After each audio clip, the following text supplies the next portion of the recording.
आज की ताजा खबर में अब बात करते हैं इस वक्त की बड़ी खबर की, जो कर्नाटक के बागी विधायकों से जुड़ी हुई है।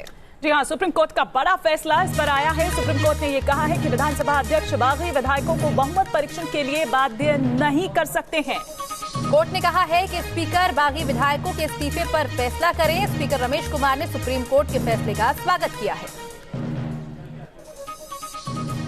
Who are members of the Congress and the JDS respectively, they cannot be forced to attend the session tomorrow.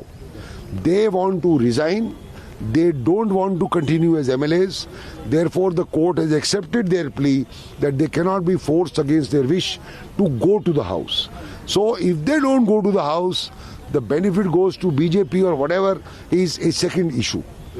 My first issue is that as far as I am concerned as a lawyer, my client's interest has been completely safeguarded and their plea has been accepted by the Supreme Court. Is the government falling, sir? What do you say? Well, the normal prognosis is if 224 is the strength and you remove 15, you go down to 209, I take it. Out of 209, you require say 105, and from the numbers that are available in the papers, those numbers stand one way. Thank you. Thank you so much. Thank you so much.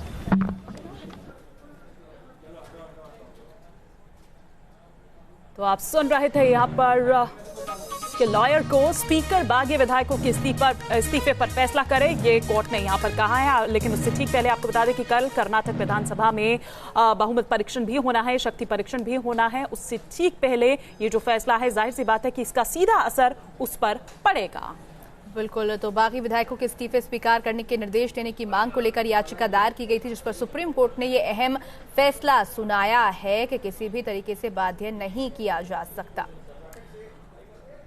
तो ये हम तस्वीरें आपको यहाँ पर दिखा रहे हैं और इस वक्त हमारे साथ हमारे दो सहयोगी जुड़ चुके हैं। अरविंद सिंह इस वक्त हमारे साथ जुड़ चुके हैं, जो कि सुप्रीम कोर्ट के बाहर इस वक्त मौजूद हैं, और साथ ही साथ बेंगलुरु में इस वक्त मौजूद हैं हमारे सहयोगी यासिर मुश्ताक। अरविंद से तो हमने यहाँ पर अपडेट ली थी, लेकिन एक फटाफट से हम यासिर आपसे यहाँ पर अगर समझें, क्योंकि ये जो फैसला सुप्रीम कोर्ट का आया है उससे तो अब कुमारस्वामी सरकार पर खतरे के बादल मंडरा रहे, मतलब सस्पेंस और गहरा गया है कि कल विश्वास मत से पहले लगता है अभी गिर जाएगी सरकार। तो नहीं, देखिए सस्पेंस ज़्यादा गहराया नहीं है। अगर हम देखें पिछले 5 दिनों से जो लगातार बागी विधायक थे 16, वो वापस आने का नाम नहीं ले रहे थे, और कुमारस्वामी और कांग्रेस दोनों अब ये कोशिश कर रहे थे कि दूसरा ऑप्शन क्या है उनके पास, कि अगर ये वापस नहीं है तो पहले ही कांग्रेस और जेडीएस ने इन 16 विधायकों के बगैर ट्रस्ट वोट जीतने की कोशिशों में वो लगे हुए हैं। दूसरी तरफ अगर आप देखेंगे कि सुप्रीम कोर्ट का जो फैसला है उसमें साफ कह दिया है कि स्पीकर को मर्जी है कि वो कब फैसला सुनाते हैं इन 16 विधायकों के इस्तीफे को लेकर। तो स्पीकर आज भी सुना सकता है और कल बने इस बीच येदियुरप्पा क्या कुछ कह रहे हैं वो सुन लेते हैं। ಕಾನ್ಫಿಡೆನ್ಸ್ ಮೋಷನ್ ಮಾನ್ಯ ಮುಖ್ಯಮಂತ್ರಿಗಳು ಮೂವ್ ಮಾಡ್ತಾ ಇದ್ದಾರೆ। 100ಕ್ಕೆ 100 ನಮ್ಮ ಬಹುಮತ ಇರೋದ್ರಿಂದ ನಿಶ್ಚಿತವಾಗಿ ಅವ್ರ ಹಿನ್ನಡೆ ಆಗುತ್ತೆ। ನಾಳೆನೇ ಅವರು ರಾಜೀನಾಮೆ ಕೊಡುವಂತ ಪ್ರಸಂಗ ಬರುತ್ತೆ। ಸ್ವಾಮಿ ಅದಕ್ಕೆ ಆಶೀರ್ವದಿಸಬೇಕು ಅಂತ ಹೇಳಿ ದೇವರ ಪ್ರಾರ್ಥನೆ। ಪೂಜಾ ವಿಶೇಷ ಅಧಿಕಾರ। चलिए, तो बीजेपी के प्रदेश अध्यक्ष BS येदियुरप्पा को आप यहाँ पर सुन रहे थे। इससे ठीक पहले कल अंशिका हमने उनको भजन कीर्तन करते हुए और बाकायदा क्रिकेट खेलते हुए भी देखा था, तो मतलब वो तो अपनी तरफ से निश्चिंत नजर आ रहे हैं। बिल्कुल अपनी तरफ से निश्चिंत नजर आ रहे हैं, लेकिन कांग्रेस की मुश्किलें, कांग्रेस और जेडीएस की मुश्किलें जो है वो बढ़ती हुई हमें दिखाई दे रही हैं सुप्रीम कोर्ट के इस फैसले के बाद। अरविंद का रुख कर लेते हैं। अरविंद, सीधे और साफ शब्दों में अगर समझा जाए तो अब जो सुप्रीम कोर्ट ने यह फैसला सुनाया है क्या होगा? क्या ये माना जा सकता है कि कुमारस्वामी सरकार जो है वो गिर जाएगी?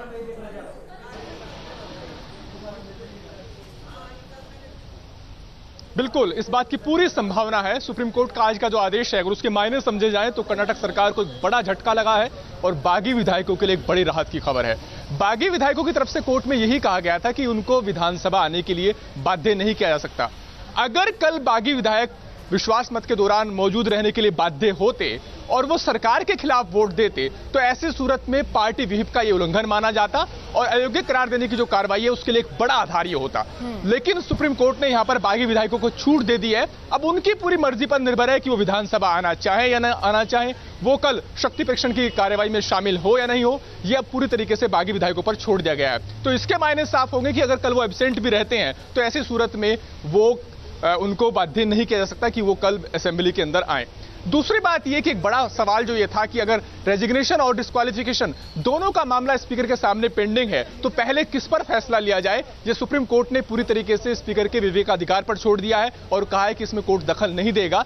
लेकिन कोर्ट ने यह जरूर कहा है कि अगर स्पीकर को इस्तीफे दिए जाते हैं तो एक उचित समय सीमा के अंदर स्पीकर को उन पर फैसला ले लेना चाहिए। लेकिन कब तक इस्तीफे स्वीकार किए जाएं इसके लिए कोई समय सीमा कोर्ट ने निर्धारित नहीं की है। यानी एक संवैधानिक संस्था के रूप में स्पीकर का जो अधिकार है उसकी सुप्रीम कोर्ट ने आदर किया है, लेकिन ये जरूर कहा है कि एक निश्चित समय सीमा के अंदर ये फैसला ले लिया जाए। लेकिन जो एक बड़ा सवाल था जो आगे बहुत सारे राज्यों की राजनीति को सीधे तौर पर प्रभावित करेगा वो ये कि स्पीकर को ऐसे में क्या करना चाहिए। क्या उनको एक निश्चित समय सीमा के अंदर इस्तीफे पर फैसला लेने के लिए कहा जा सकता है कोर्ट की तरफ से, और अगर दोनों मामले पेंडिंग हो डिस्क्वालिफिकेशन के भी और रेजिग्नेशन के भी तो स्पीकर को पहले किस पर विचार करना चाहिए। इस पर सुप्रीम कोर्ट ने कहा कि आगे विस्तार से सुनवाई की जरूरत है, उस पर आगे बेंच सुनवाई करेगी। लेकिन अभी एक जो अंतरिम आदेश है उसमें एक संतुलन बनाने की कोशिश जरूर की गई है संवैधानिक संस्था के रूप में कोर्ट और स्पीकर के अधिकार में। संवैधानिक संतुलन बनाने की यहाँ पर कोशिश की गई है, लेकिन सीधा सीधा प्रभाव इसका कल के विश्वास मत पर होने वाला है। अब सब कुछ स्पीकर के हक में है, अब सब कुछ स्पीकर के विवेक पर है कि वो आखिर क्या कुछ करते हैं यासिर। तो ऐसे में अब क्या वहां पर हो रहा है और अब क्या आगे हो सकता है, क्योंकि बॉल जो है अब स्पीकर के पाले में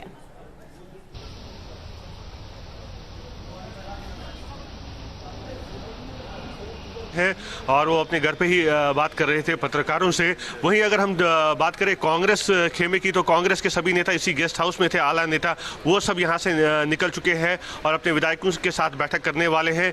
बीजेपी के विधायक भी एक रिजॉर्ट में ठहरे और जेडीएस के विधायक भी एक अलग रिजॉर्ट में ठहरे। तो तीनों खेमों में जो है अब बैठकों का दौर शुरू होने वाला है और रणनीति तय की जाएगी कि कल क्या होगा, किस तरह से सरकार को बचाया जा सकता है, ये डिसाइड करेगी जेडीएस और कांग्रेस। वही बीजेपी का कहना है कि उनके पास नंबर्स है, 105 विधायक उनके पास है और 2 निर्दलीय उम्मीदवारों का समर्थन भी उन्हें है, यानी कि 107। अगर हम कर्नाटक विधानसभा की बात करें, कुल स्ट्रेंथ की बात करें तो 225 है नॉमिनेटेड मेंबर के समेत। तो नॉमिनेटेड मेंबर कर्नाटक विधानसभा में वोट दे सकता है, यानी वो वोट जो है वो फिलहाल कांग्रेस के साथ है और कांग्रेस की संख्या जो होती है 101 हो जाती है नॉमिनेटेड मेंबर के साथ। लेकिन बीजेपी की जो इस समय है स्ट्रेंथ वो 105 और 2 निर्दलीय उम्मीदवार, यानी कि उनकी 6 सीटें कांग्रेस से आगे उनके साथ है। ऐसे में बीजेपी इस समय निश्चित है कि वो ट्रस्ट वोट जीत सकती है।